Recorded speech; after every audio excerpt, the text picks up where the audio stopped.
São muitos desafios ainda. A gente vai continuar falando sobre esse assunto agora com a porta-voz da empresa que fez esse estudo sobre a contaminação do coronavírus no Brasil. A pesquisa aponta que o pico da doença em nosso país, então, vai ser no começo de julho. E aí vão ter mais de 1.700.000 casos, sem incluir os recuperados e os óbitos, as mortes. A gente fala, então, ao vivo com a Raquel Marimon, que vai explicar esse resultado, como é que foi feita essa pesquisa, né, Raquel? A Raquel estava na reportagem da Lívia Raik e agora ao vivo com a gente. Então, a flexibilização já é o momento certo? Como é que ela precisa ser estudada para evitar que isso aconteça, que esse pico venha em julho, Raquel? Bom dia, Márcia. Tudo bem? Obrigada aqui pela oportunidade. E realmente a gente vive um momento único na história. Não vimos nunca uma pandemia ou uma doença se expandir tão rapidamente no mundo todo com tanta comunicação ao mesmo tempo. E essa comunicação nos traz uma oportunidade ímpar de fazer uma epidemia parar. Então hoje nós temos a oportunidade, com acesso à informação, com a capacidade analítica, computacional e humana que foi desenvolvida, de entender, desenhar a curva dessa epidemia enquanto ela está acontecendo e tomar as atitudes corretas. Mas, de fato, elas precisam ser coordenadas, como você bem colocou, e principalmente regionalizadas, né? Quando a gente olha Brasil, a gente vê que existem diferenças continentais. Temos ali determinadas cidades que estão com 2, 3 casos, nenhum caso. Mas, ao mesmo tempo, tem uma outra cidade que a UTI está lotada, não tem mais recurso para atender as pessoas. Por isso, é importante entender esses números dentro de regiões de saúde. E o SUS já está organizado dessa forma. Ele tem uma divisão do país em termos de regiões de saúde, focado nos serviços de saúde que cada região tem para oferecer. Então, o ideal é mapear essa curva, né, que ela nos dá uma perspectiva do que está por vir e, ao mesmo tempo, planejar abertura, fechamento da economia ou mais investimento em saúde, capacitação de profissionais, de acordo com esse comportamento da epidemia.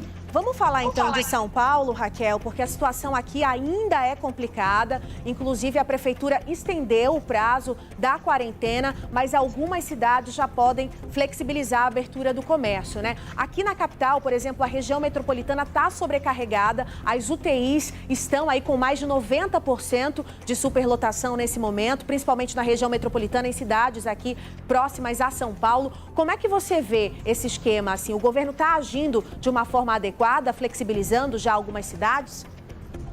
Sim, faz sentido, né? Precisa ser municipalizado ou minimamente por regiões que agregam aqueles municípios, vamos dizer assim, que estão no entorno daquele município que tem mais oferta de saúde.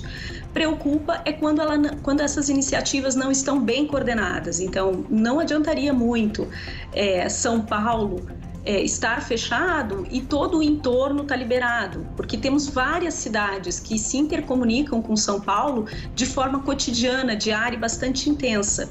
Então, o ideal seria realmente esse mapeamento e que as decisões fossem coordenadas por região de saúde. Senão a gente vai ver picos e aí o paciente da cidade vizinha vem para São Paulo, ou o paciente de São Paulo dificilmente vai ter disponível leitos em cidades vizinhas, tá? E como é que a gente pode esperar? A pandemia vai seguir ao longo até o final do ano? A gente tem uma previsão de passar por isso, Raquel?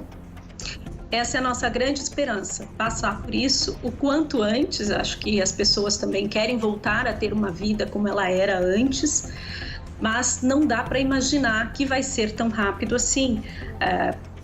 O tempo de desenvolvimento da doença vai ser diferente em diferentes regiões. Então, enquanto São Paulo provavelmente vai ter um pico por volta de julho, ali, primeira quinzena, outras regiões do Brasil vão ter esse pico lá em setembro, outubro.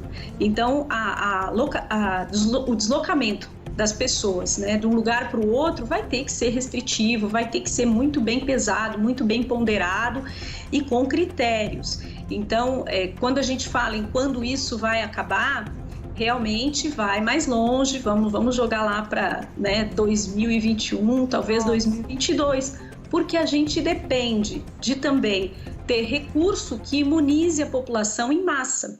Não adianta muito a gente dizer, tá bom, agora reduziu o volume de pessoas que precisam de internação, liberamos a circulação das pessoas, no momento seguinte vamos ver um novo surto, um novo pico, porque se não tivermos um volume mais significativo de pessoas já imunizadas, o vírus continua se transmitindo, se reproduzindo e contagiando novas pessoas. Então, a gente tem que esperar que essa vacina chegue logo, é o que todo mundo está torcendo, né? Existem estudos já avançados nos Estados Unidos, em Oxford, por exemplo, eu acabei lendo essa semana, que já está em estágio aí, em testes em humanos. Tomara que chegue logo, ela já está sendo produzida em larga escala, foi o que eu li. Então, obrigada, viu, Raquel, pelas informações. Continue aí com a sua pesquisa. Parabéns por levar informação para o povo brasileiro.